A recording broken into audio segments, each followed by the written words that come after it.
Hello everyone, দেখো প্রশ্নে কি বলেছে। বলেছে নিচের অণু বা আয়নগুলির মধ্যে কোনটি রৈখিক বা লিনিয়ার। তার মানে এগুলোর মধ্যে চেক করতে বলেছে কোনটা রৈখিক বা লিনিয়ার। তো কি করে চেক করব?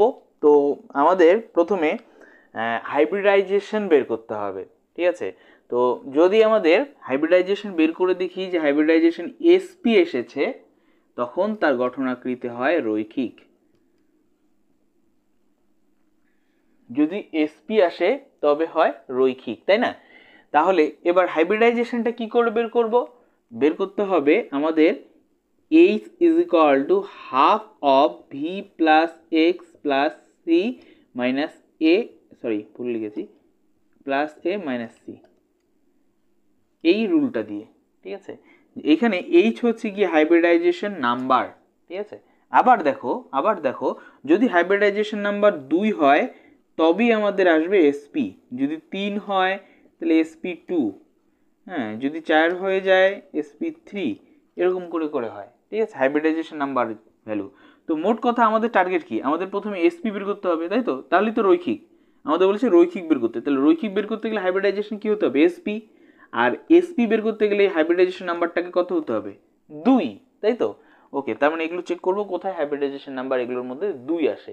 যদি 2 এর বেশি আসে তাহলে কিন্তু অন্যরকম হবে, মানে 3 যদি আসে তাহলে এসপি 2, আর এসপি 2 হলে পরে কি হয়? ত্রিকোণীয় সমতলীয়। 4 হলে পরে এসপি 3, দ্যাট মিন টেট্রাহেড্রাল, তাই না? ওকে, তো যাই হোক প্রথমে আমি এটা তুলি। প্রথমেরটা বলেছে SCl4 সালফার, তাই তো? তো এবার SCl4 এর কেন্দ্রীয় পরমাণুকে, আচ্ছা প্রথমে আগে বলে নিই, এটার পরিচয় দিয়ে নিই টোটাল সূত্রটা। এখানে H হচ্ছে হাইব্রিডাইজেশন নাম্বার, এখনই বললাম। আর ভি কি? কেন্দ্রীয় পরমাণুর যোজ্যতা কক্ষের ইলেকট্রন সংখ্যা, ঠিক আছে। তো এখানে দেখো কেন্দ্রীয় পরমাণু তাহলে কি হবে? এখানে কেন্দ্রীয় পরমাণু কিন্তু যার সংখ্যা কম থাকে সেই কেন্দ্রীয় পরমাণু হয়। এখানে সালফার রয়েছে, তাই সালফার কিন্তু এখানে কেন্দ্রীয় পরমাণু। এক্স কি? এক্স হচ্ছে একযোজী পরমাণুর সংখ্যা। ফ্লুরিন, ক্লোরিন, ব্রোমিন, আয়োডিন এবং হাইড্রোজেন এগুলো সাধারণত কমন, আর এদের যোজ্যতা সাধারণত 1, আর তাই এদেরকে কি বলবো? একযোজী পরমাণু। না জানা থাকলে অবশ্যই লিখে নাও, ফ্লুরিন, ক্লোরিন, ব্রোমিন, আয়োডিন এবং hydrogen. Fluorine, chlorine, bromine, iodine এবং হাইড্রোজেন। ওকে, এ কি? অ্যানায়ন। সি কি? না ক্যাটায়ন, তাই তো? তো এবার চেক করতে হবে এক এক করে। প্রথমে SCl4 এর জন্য যদি আমি চেক করি, তাহলে দেখো এখানে যোজ্যতা কক্ষের ইলেকট্রন বা ভ্যালেন্সিয়াল ইলেকট্রন কত হবে সালফারের জন্য? কি করে বের করে? প্রথমে জানতে হবে সালফারের অ্যাটমিক নাম্বার। সালফারের অ্যাটমিক নাম্বার কত? 16। তাহলে লিখি 1s2 2s2 2p6 3s2 3p 4, তাই না? তো যোজ্যতা কক্ষ মানে কি? সব থেকে বাইরের কক্ষে কটা ইলেকট্রন আছে? সর্বমোট 2 + 4 মানে 6টা। তো সব থেকে বাইরের কক্ষে কটা ইলেকট্রন রয়েছে? 6টা, আর যেটা কিনা যোজ্যতা কক্ষের ইলেকট্রন, আর সেটা কি আমরা লিখছি ভি, তাই তো? ভি হচ্ছে কেন্দ্রীয় পরমাণুর যোজ্যতা কক্ষের ইলেকট্রন, তাই না? তারপরে রয়েছে এক্স। এক্স হচ্ছে নাম্বার অফ মনোভ্যালেন্ট অ্যাটম বা একযোজী পরমাণুর সংখ্যা। এখানে একযোজী পরমাণু আছে, হ্যাঁ আছে তো। ক্লোরিন, ক্লোরিন একযোজী পরমাণু, এর সংখ্যা কত বা কটা আছে? 4, তাহলে একযোজী পরমাণুর সংখ্যা 4। তারপরে কি আছে? এ মিন অ্যানায়ন। এখানে কি কোনো অ্যানায়ন আছে, মানে মাইনাস চার্জ আছে? না, নেই। কোনো প্লাস চার্জ আছে? না, নেই। তাই সেই কারণে কি হবে? ক্যাটায়নও 0। ওকে, তাহলে ভ্যালুগুলো পুট করি। তাহলে H is equal to half of V plus X plus A minus C, তাই না? তাহলে ভ্যালু পুট করো, half of 6 plus 4 plus 0 minus 0, right? তার মানে কি কত যাচ্ছে? Half of 10, that mean 5। আমাদের কত আসতে লাগতো? একটু আগে বললাম 2 আনতে হবে, যেখানে 2 হবে সেটাই হবে একমাত্র রৈখিক, ঠিক আছে। যেহেতু 5 এসছে তো সেই কারণে এটা কিন্তু রৈখিক মোটেও না। কাটা চলে গেল। ওকে, নেক্সটটা দেখি।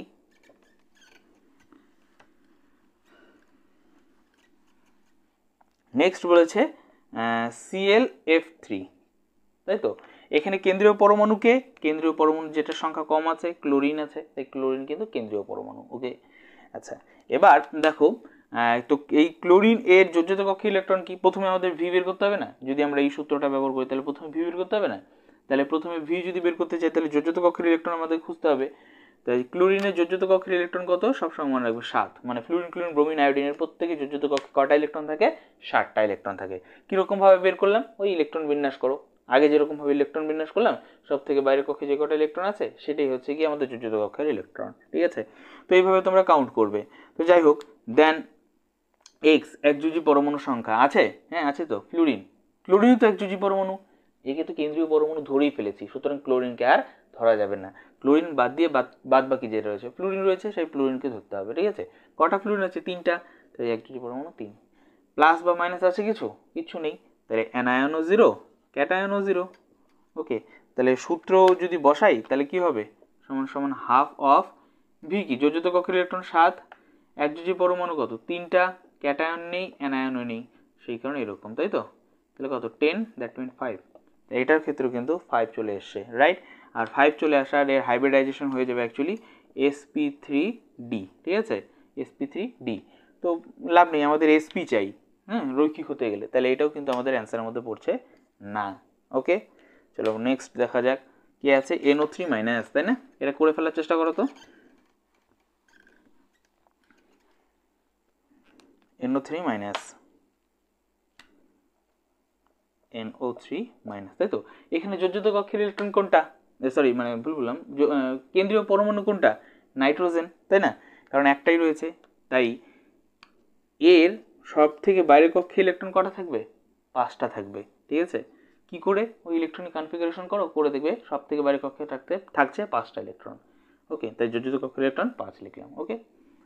ওকে, এবার এক্স একযোজি পরমাণুর সংখ্যা, এখানে একযোজি পরমাণু আছে, একযোজি পরমাণু কাদেরকে বললাম, ফ্লুরিন ক্লোরিন ব্রোমিন আয়োডিন এবং হাইড্রোজেন।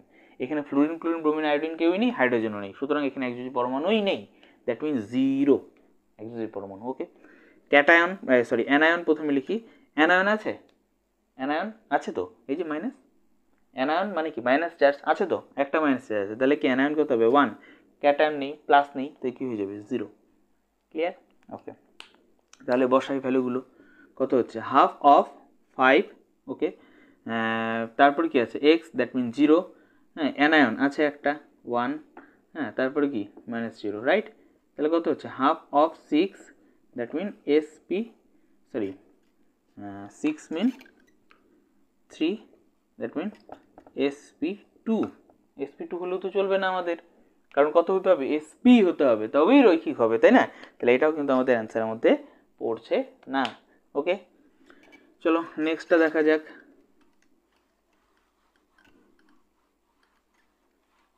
নেক্সট বলেছে যে CS2, ঠিক আছে। এখানে কেন্দ্রীয় পরমাণু কিন্তু সি, কার্বন, তাই তো, কারণ একটাই আছে। তো দেখো সেই রকমভাবে তাহলে এর ক্ষেত্রে ভি কত হবে, যোজ্যতা কক্ষে ইলেকট্রন কত হবে, কার্বনের যোজ্যতা কক্ষে ইলেকট্রন কিন্তু 4, ঠিক আছে। কি করে বের করবো, ওই আগের মতনই ইলেকট্রন বিন্যাস করো, সব থেকে বাইরের কক্ষে দেখবে 4টা ইলেকট্রন রয়েছে। ওকে, এবার একযোজি পরমাণু, ফ্লুরিন ক্লোরিন ব্রোমিন আয়োডিন এবং হাইড্রোজেন আছে, এখানে নেই তো, তাই এখানেও কিন্তু একযোজি পরমাণুর সংখ্যা মানে x উইল বি 0। তারপরে রয়েছে অ্যানায়ন এবং তারপরে রয়েছে ক্যাটায়ন, প্লাস আছে মাইনাস আছে কিচ্ছু নেই, তাহলে অ্যানায়নও নেই ক্যাটায়নও নেই, তাহলে দুটোই কি হয়ে যাবে 0 হয়ে যাবে। ওকে, তাহলে এবার বসাই, তাহলে H is equal to half of V plus X plus A minus C, তাই তো। তাহলে ভালো বসাই, হাফ ভি কত 4, এক্স কত 0, এ কত 0, এটা 0, তাই তো, that mean half of 4, that mean 2। দেখো এখানে কিন্তু 2 চলে এসছে, হাইব্রিডাইজেশন নাম্বার এটার ক্ষেত্রে 2 চলে আসছে, হাইব্রিডাইজেশন নাম্বার 2 হলে পরে এসপি, আর এসপি হলে পরে রৈখিক, তাই না। তার মানে এটা হবে কি অ্যাকচুয়ালি তাহলে এসপি হাইব্রিডাইজেশন, আর যেহেতু এটা হাইব্রিডাইজেশন এসপি তাই এটার গঠন কিন্তু লিনিয়ার, ঠিক আছে।